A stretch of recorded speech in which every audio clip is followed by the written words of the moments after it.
Hi viewers, welcome back to Varsha kitchen. இன்னைக்கு நம்ம வீடியோவில் ரொம்ப சூப்பரான டேஸ்ட்டான நான்வெஜ் ரெசிபி தான் பார்க்க போகிறோம். மட்டன் பிரியாணி ரொம்ப சிம்பிளான ஸ்டைலில் எப்படி செய்யலாம் இந்த வீடியோவில் பார்க்கலாம் வாங்க. இது வந்து கண்டிப்பாக நீங்கள் வீட்டில் ட்ரை பண்ணி பார்த்தீங்கன்னா ரொம்ப டேஸ்ட்டாக இருக்கும். நார்மல் ரைஸ் வச்சு தான் செஞ்சுருக்கேன். வாங்க செய்ய ஸ்டார்ட் பண்ணலாம். ஒரு குக்கரில் வந்து ஃபஸ்ட்டு நம்ம மட்டன் ஆட் பண்ணிக்கலாம். மட்டன் கூட கொஞ்சமாக மஞ்சள் தூள், தண்ணி ஆட் பண்ணிவிட்டு ஒரு ஸ்பூன் அளவு நல்லெண்ணெய் ஆட் பண்ணிவிட்டு நல்லா வேக வச்சு எடுத்துக்கலாம். இப்போ வேக வச்சு எடுத்தாச்சு. இதை நம்ம ஒரு பிளேட்டில் மாற்றிக்கலாம். நீங்கள் தண்ணி வந்து குழம்பு செய்யும் போது நீங்கள் ஆட் பண்ணிக்கலாம். ஒரு குக்கரில் வந்து 3 ஸ்பூன் அளவு நெய் அல்லது எண்ணெய் ஆட் பண்ணிவிட்டு இது கூட பட்டை, ஏலக்காய், கிராம்பு, பிரிஞ்சி இலை இதெல்லாம் ஆட் பண்ணிவிட்டு வெங்காயம் ஆட் பண்ணிக்கலாம். இது கூட ஒரு ஸ்பூன் அளவு இஞ்சி பூண்டு பேஸ்ட்டு, பச்சை மிளகாய் ஆட் பண்ணியிருக்கேன். இது எல்லாத்தையும் நல்லா வதங்கினதும் நம்ம 2 தக்காளி ஆட் பண்ணிக்கலாம்.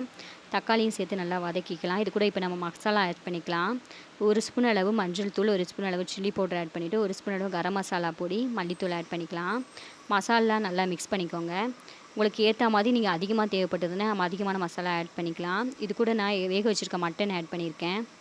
மட்டன் நல்லா எண்ணெயிலே நல்லா வதங்கினதும் இது கூட வந்து ஒரு 2 ஸ்பூன் அளவு தயிர் ஆட் பண்ணிவிட்டு தேவையான அளவு பிரியாணிக்கு தேவையான அளவு உப்பு ஆட் பண்ணிவிட்டு நல்லா வதக்கிக்கலாம். இப்போ இது கூட நம்ம கொத்தமல்லி, கருவேப்பிலை இல்லைனா புதினா ஆட் பண்ணிக்கலாம். ஆட் பண்ணதுக்கப்புறம் நல்லா இதை நல்லா மிக்ஸ் பண்ணிக்கலாம். இது கூட வந்து நார்மல் ரைஸ் தான் நான் எடுத்திருக்கேன். நார்மல் ரைஸை வந்து 2 கப்பு எடுத்திருக்கேன். இதுக்கேற்ற மாதிரி நம்ம 2 கப்புக்கு 4 கப் தண்ணி ஆட் பண்ணிவிட்டு நல்லா வேக வச்சு எடுத்துக்கலாம் பிரியாணியை. இப்போ நல்லா எண்ணெயிலே நல்லா வதங்கியாச்சு. இப்போ இது கூட நம்ம தேவையான அளவு தண்ணி ஆட் பண்ணிவிட்டு நம்ம குக்கரில் மூடிக்கலாம். குக்கரை மூடுறதுக்கு முன்னாடி கொஞ்சமாக இது கூட நம்ம கொத்தமல்லி, புதினா இலை நம்ம ஆட் பண்ணிவிட்டு குக்கரை மூடி வச்சுக்கலாம். ஒரு 2-3 விசில் வரைக்கும் வேக வச்சு எடுத்திங்கன்னா சூப்பரான நம்ம மட்டன் பிரியாணி வந்து ரெடி ஆயிடுச்சு.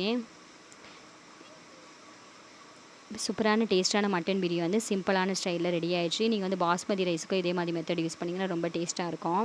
இது கூட நான் உருளைக்கிழங்கு மட்டன் குருமா ஆட் செஞ்சுருக்கேன். இது கூட தயிர் பச்சடி, முட்டை ஆட் பண்ணியிருக்கேன். உங்களுக்கு இந்த ரெசிபி பிடிச்சிருந்துன்னா வர்ஷா கிச்சன் தமிழுக்கு சப்ஸ்கிரைப் பண்ணுங்கள், லைக் பண்ணுங்கள்.